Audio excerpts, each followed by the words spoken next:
Review film Tuhan Izinkan Aku Berdosa. Film yang bakal dicekal orang-orang yang radikal. Yang memilikimu. Namun kesunyianku sedang terusik oleh umatmu yang penakut. Aku salah apa ya Allah? Yang selalu bertopeng kesolehan agar terlihat bertakwa.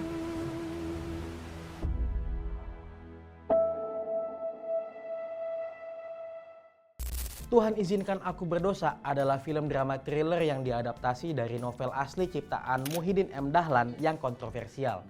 Judul aslinya, Tuhan Izinkan Aku Menjadi Pelacur. Nah, bayangkan gimana kalau pakai judul aslinya? Gimana? FPI.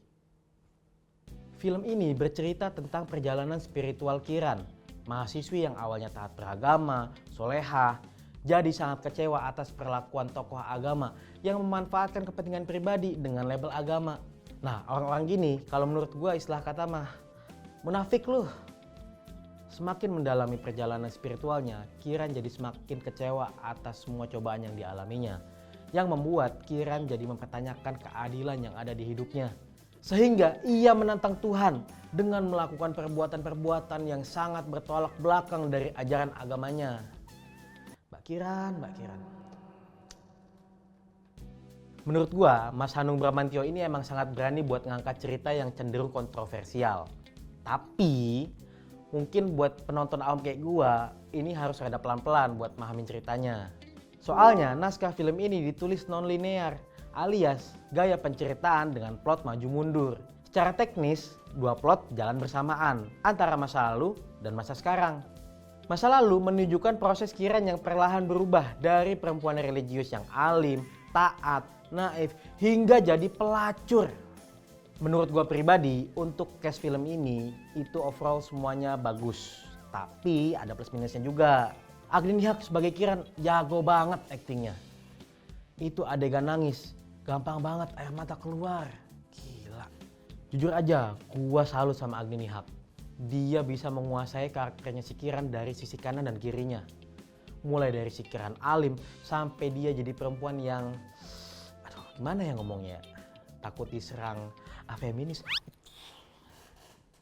Sedangkan minusnya ada di acting dari dua eksekutor. Jadi ada scene di mana si Kiran ini diculik dan disiksa oleh dua eksekutor. Jadi momen yang harusnya tegang banget, jadi kerasa turun gitu karena kedistract sama eksekutornya. Kayak nggak bisa acting gitu. Sama ada beberapa figuran yang menurut gua itu aktingnya kaku banget. Itu acting kalau dibandingin sama mie goreng kemarin nggak kalah kaku itu. Untuk visual itu menurut gua sosok lah. Jadi nggak yang bagus-bagus banget, tapi juga nggak yang jelek-jelek banget. Jadi ya biasa aja gitu. After test nonton film ini itu bikin gua pribadi jadi harus lebih berhati-hati untuk menilai seseorang. Belum tentu orang yang kelihatan dari luarnya itu baik, jujur, pinter, itu aslinya juga begitu. Karena yang paling bahaya ya kalau berhubungan sama orang yang munafik. Kesimpulannya, film ini mengajarkan kita bahwa agama di sini tidak mengajarkan sebuah keburukan. Akan tetapi seringkali manusia memanfaatkan agama untuk kepentingan pribadinya yang buruk. Sehingga mencoreng kesucian agama itu dengan label dan kelakuannya yang busuk. Makanya dari awal film itu udah dikasih disclaimer kalau film ini mengandung unsur yang bisa men-trigger atau menyinggung pihak-pihak tertentu. Kalau lu orangnya gampang emosian, punya banyak masalah hidup, mending kagak usah nonton. Yang ada bikin lu emosian doang. Aduh serius deh. Tapi emang film ini nggak bisa jadi tontonan semua orang. Apalagi yang pola pikirnya tuh kaku, sempit, dan ya kayak lu lah. Soalnya nggak semua kejujuran dan fakta terselubung orang bisa terima.